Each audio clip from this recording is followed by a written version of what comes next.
there, today we'll be making this gorgeous ombre rose cake. It may look very sophisticated, but it's actually easier to put together than you would think. We'll start off by making the butter cakes and buttercream from scratch, then assembling and decorating the whole cake.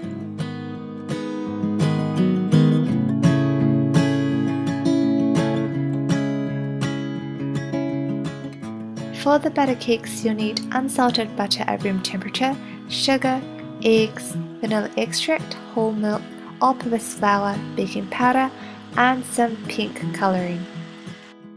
Grease your baking pans with non-stick spray or melted butter, and preheat your oven to 170 degrees Celsius.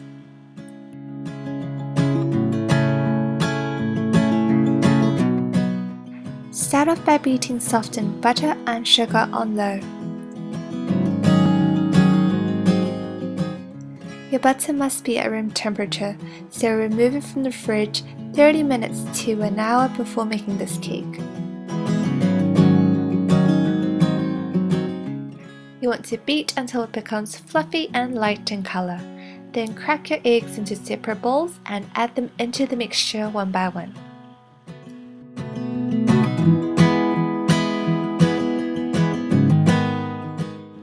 Just a little tip here.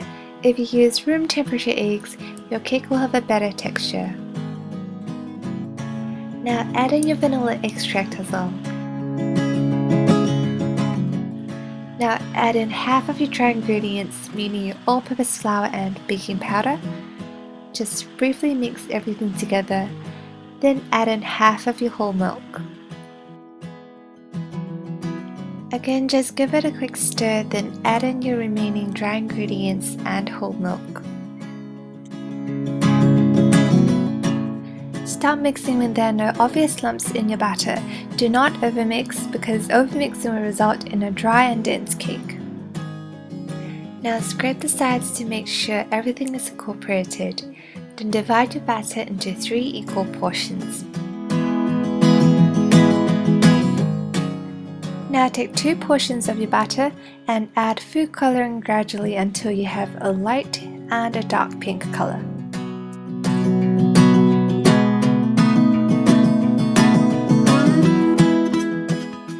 Then transfer the batter into your 3 greased cake pans.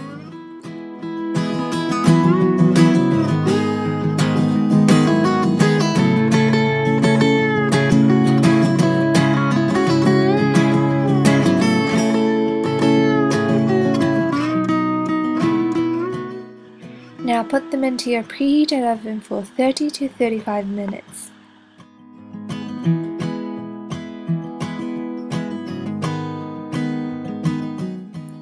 When a toothpick inserted inside the cake comes out clean, your cakes are ready. Remove them from the oven and let them cool on a cooling rack while we make the buttercream.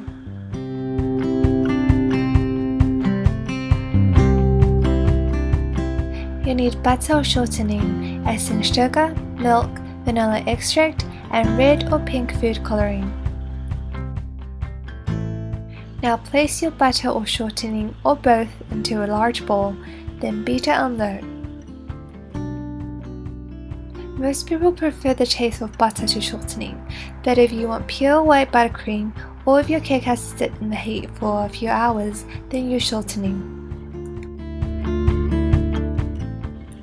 Now gradually add in your icing sugar, then beat on low. When you've added in all your icing sugar, turn your mixer up to medium speed and continue to beat for around 5 to 8 minutes. Add in vanilla extract and 1 to 2 tablespoons of room temperature milk. Beat until incorporated, then scrape the sides with a spatula. This is what the perfect consistency to pipe roses look like. If your buttercream is too stiff, you can add in an extra tablespoon or 2 of whole milk. Separate your buttercream into 3 bowls, with 1 portion slightly bigger. Keep the larger portion white, then dye your other 2 portions with food coloring.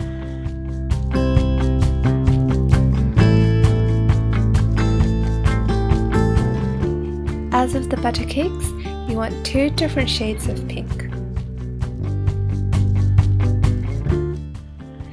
Now you'll need 3 piping bags and a closed star tip. The one I'm using is a Wilton 2D. Fill your piping bags with buttercream. If you only have one piping tip, then fill your bag with the darkest shade buttercream first. Your butter cakes should have cooled completely by now, so we can move on to assembly and decorating the whole cake.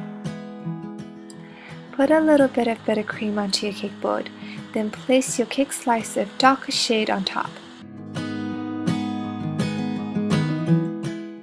Then spread on a thin and even layer of filling. You can use buttercream, chocolate or jam, whatever you like.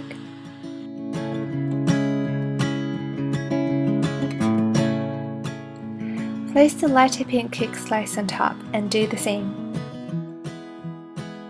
Now that you've assembled the 3 layers, we'll crumb coat the cake, which means apply a very thin layer of buttercream on top.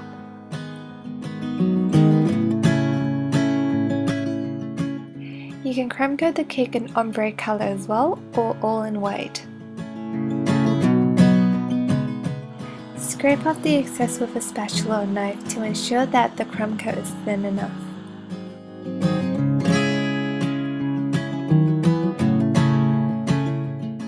Now take your piping bag with the darkest shade of pink buttercream and start piping roses at the bottom section of the cake.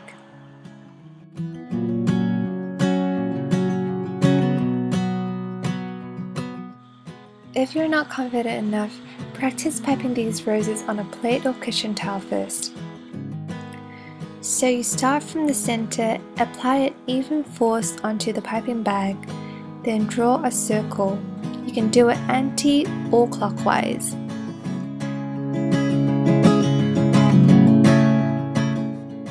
You can kind of imagine that you're drawing the number 6 with its tail wrapped around itself. Pipe roses on top of the cake as well. Start from the outside and work your way inwards.